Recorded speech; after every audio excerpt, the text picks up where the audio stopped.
When you try to tell them, you do realize that the people who do a better job of taking care of those lands are closer to them. Right. And I was telling them, think about it. The federal government, they're so far away. Well, they've got federal people here, but they're still administered from so far away. And statistically, the reality is this. If statistically the federal lands being taken care of by feds was being done better than the locals, I would be like, hey, guys, in all fairness, they're doing a kick-butt job. Let them do it. We make that choice. But they're not. So it's not even just, it is the constitutionality of it. You're absolutely right, Joey. But on top of that, you sit and go, but they're not even doing a good job. They're not taking care of it. And I'm going to presume that you guys have discussed this there, and I honestly don't remember if it was Montana or Wyoming. This last summer, there was a fire that broke out in federal forest land. Yep. That state had their state firefighting aircraft right there. They could have been there in 30 minutes and dousing the flames. And the federal government said no. It took them several hours to get there. So this fire that could have been managed and put out rather quickly exploded into lots of acreage. Well, and we see that even in Oregon. I mean, there were the last summer the fires, and then there were, I mean, when you wait that long because the feds aren't letting you fight your own fires, the people that are closest to the land, you're seeing, I mean, there are horrific pictures. Houses are being burned down. People's lives are being lost. Livestock is being lost. Acres and acres and acres of land that is just unnecessarily going up in flames. And then look at all the pollution that goes into the air. That too. And then we city folk over here in the valley, I remember, was it last summer when it all came over, all the haze and smog? And everyone's hacking and coughing, and we're, the latte sippers up in Portland are so disconnected from it, not realizing what it was, that it's our grazing lands and that are burning up. Yeah, they had no idea. What is all this smoke? What is this? And the people couldn't go in and harvest it. We had these burned down forest areas, and it's like, okay, so now it's burned down. Let's do what we can with it. Right. And they were told no. So it ends up sitting there getting dry again, and it's been very rainy, which has been nice. But if we go into another dry season, what do you have? Tinder. You've got acreages of tinder. Kindling. That's just waiting for someone to go, hey, let me throw, and there it goes. And the other thing that happens is you end up with infestation of bugs, etc. Here's and if people really want to know if what we're talking about is true, go up to Mount St. Helens. There is what's called the ghost forest. Oh yeah. Okay. All white. It looks just like it did the day of 1980. Okay, May 18th, 1980. I was looks there. the same. But on the other side, right there. I was in Olympia. You were there. Yeah. There. Right there. Not at the mountain. Oh, at Olympia, okay. But close enough. See the literalist in me? Yeah, well, I was close enough. I had to drive through pitch black at night. Anyway, I digress. We're not here to talk about my experiences in 1980. On the other side of the mountain, where there was private timber land that also got decimated, it was cleaned, it was harvested, it's been replanted, and it is thriving. Yeah. So we've got the federal government, death. We've got private sector, life. Yeah. But see, Joe Rae, we cannot... I'm literal. What can I say? We've tried to have these conversations with those people who have the same argument when it comes between federal land ownership. First, of course, you do the Constitution. Then you start doing the whole, but even take the Constitution, just put it aside just for a second for the conversation. When we try to have these conversations and say, but they're not taking care of it.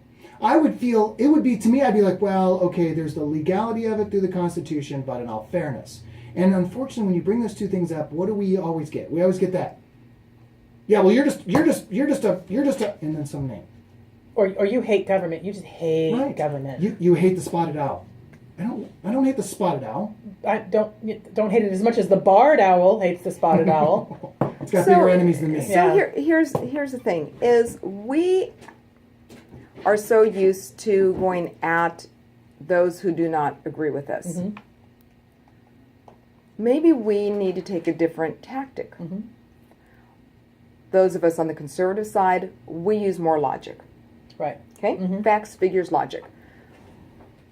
My friends on the more liberal-leaning side work more from emotions, right? Feels good. It's okay if I'm not hurting anybody. What's the problem? And so we don't seem to come together. I do say, so I wouldn't say it because I do say it, that we need to find what we have in common first. Let's talk about what can we agree on instead of starting with what we disagree on. Have you, out on the campaign trail, have you had an opportunity to talk to the more environmental side of things who will argue with you that they want the feds to take it because they feel like the feds do a better job of it, and they have those concerns about strip malls in Eastern Oregon. Have you had a chance to chat with them? I have had a chance to speak with just a few people. There was one gentleman in particular. He was at the Benton County Republican Party meeting last week.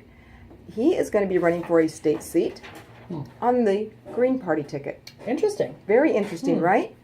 Are you ready for this? We agreed.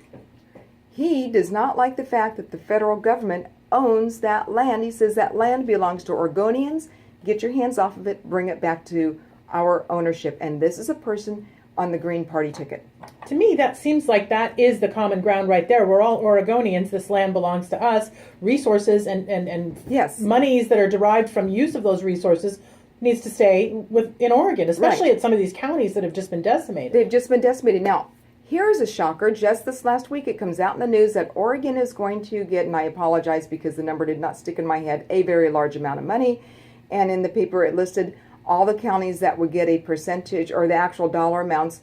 And are you ready for this? It's coming from timber sales. Now, it just happens to be an election cycle. We just happen to be coming into the primary.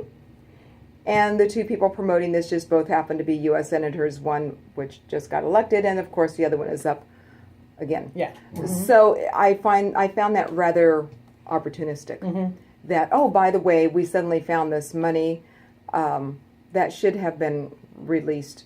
And in fact, it shouldn't even be released. I just, it needs to be owned by the state, and let us manage it because we have such wonderful forest management practices in place today. Well, it's interesting you talk about the whole the connection and camaraderie in a sense, the same common theme with the Green Party is that yes, you want to take care of it, and we would agree. Now, the difference may be that we prioritize humans before animals, before nature, but it doesn't mean we hate nature and we hate animals. Correct. A lot of people have moved to the Northwest, me specifically, and a ton of other people, because we love the beauty of the Northwest. So of course we want to take care of it. What we don't like, and which I scream against frequently, is when an animal over prioritizes humans and our needs, or a forest or a or a river or something, and it's like, no, I'm sorry, move the river, move the tree, people come first. And that's kind of the concern. But if you take that, when they take the prioritizing out, as you said, when we can get that common ground of, hey, nobody's intentionally saying burn rubber tires just for the sake of destroying the economy, the ecology. No, of course not. We're on the same page with this. Yes. We can have this common ground, but unfortunately, we have a lot of people who are doing that screaming because they're like going, you're against this, so we're going to go with the federal government, even though you don't have any stinking idea that they're not doing it legally and they're not even doing it well. Right. We're going to take a little breather when we come back more with Rae Perkins. She's a candidate for U.S. House District number 4. This segment brought to you by, yes, my good lawyer friend Chris Eggert at Eggert & Associates, helping you out with those tricky situations.